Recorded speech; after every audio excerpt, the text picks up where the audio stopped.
ధాన్యం మేము తోలేసామండి. తోలిన తర్వాత ఎప్పుడూ కూడా లేనట్టుగా సొసైటీకి ఎప్పుడు కూడా ఫుల్గా టార్గెట్ ఉండేదండి మాకు. ఈ సంవత్సరం టార్గెట్ లేకుండా రైతులు ఇబ్బంది పెట్టి ఇంచుమించు నేను ఉండ్రాజవరం నుంచి మాట్లాడుతున్నానమ్మా. ఉండ్రాజవరంలో 2.5 కోట్ల రూపాయలు మనం రైతులకి ధాన్యం డబ్బులు కొడతాం కాదండి, ఇవాళ కొట్టాలండి. మనం టార్గెట్ ఇస్తే కొడతారండి, అదండి వాళ్ళ పరిస్థితి. అదేవిధంగా పెరవలి ఉండ్రాజవరం మండలం కలిపి 22 కోట్ల రూపాయలు ఉందండి. చంద్రబాబు నాయుడు గారు కానీ లేకపోతే మన పౌర సరఫరా శాఖ మంత్రి గారు ఆఖరి కింద వరకు కూడా కొంటాము, మాది బాధ్యత, మీరు నెత్తి మీద తడగొట్టేది ఇంటికాడ కొడుకోండి అని చెప్పిన సందర్భాలు మనందరి దగ్గర పేపర్లో కూడా ఉన్నాయండి. నిజమో వాస్తవాలు అందరూ కూడా చూస్తారండి. ఎప్పుడూ కూడా ఇటువంటి పరిస్థితి లేదండి. ఇవాళ రైతు మనం ఒకసారి గమనించినట్టయితే సగం మంది డబ్బు వచ్చిందండి, మిగతా సగం మందికి లేదు.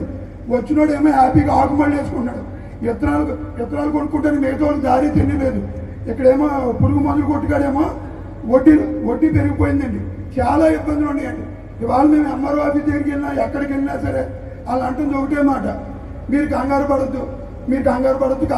ఎన్నాళ్ళండి మీరు కంగారు పడకుండా ఉండేది? ఒక్కసారి ఆలోచించి చెప్పండి. మేము తొక్కన ఆఫీస్ గడపంటూ లేదండి. రైతులు అన్ని ఆఫీస్ పెట్టి ఎక్కాను దిగాను, జోళ్ళు జరిగిపోయి అంతేనండి. ఇది చాలా ఇబ్బంది అండి. నేను పర్సనల్గా పుట్టినప్పటి నుంచి వాటి వరకు కూడా తెలుగుదేశం పార్టీకి తప్ప ఇంకో పార్టీకి ఓటేయలేదండి. నా ఇంటి మీద నేనే రాళ్ళు వేసుకునే పరిస్థితి అండి. ఇవాళ నా ఇంటి మీద నేను రాళ్ళు వేసుకునే పరిస్థితిలో ఉన్నానండి. చాలా లోకుగా ఉందండి నాకు ఇది. మీరు ఖచ్చితంగా ఈ సమస్యని ఉన్న పదంగా ఏదో రకంగా టార్గెట్లే కావాలండి. డబ్బు అనే ప్రసక్తి లేదండి. ఎందుకంటే మీ ముందు మిల్లర్లు ఒప్పుకోవచ్చు మేము ఇస్తామని, మీరు వెళ్ళిపోయిన తర్వాత ఇంకో మాట చెప్పచ్చు. మా పరిస్థితి ఏమో రోజు మీరేమో మాకు దొరకరు అంటే మీరున్న బిజీలోను మేము మీ వద్దకు రోజు రాలేమండి. ఎంఆర్ఓలు ఎండీఓలు ఎంతవరకు మమ్మల్ని పట్టించుకుంటారో అది మీకే తెలుసండి. మీరు ఒకసారి ఆలోచించి ఈ సమస్యకి సరైన పరిష్కారం ఇవ్వాలి. ఇంకో చిన్న సవరణ అండి ఇందులోని, పంట నమోదు ఎంతమంది చేశారో ఒకసారి చూడండి. పంట నమోదు చేసిన ప్రతి ధాన్యానికి డబ్బు ఇవ్వమని అడుగుతున్నాం అంతే. మేము ఎక్కడ బయట నుంచి తోలుకొచ్చిన ధాన్యం కదండి, మీ ఊర్లో మీ వాటర్లో పండించిన ధాన్యం అండి ఇది.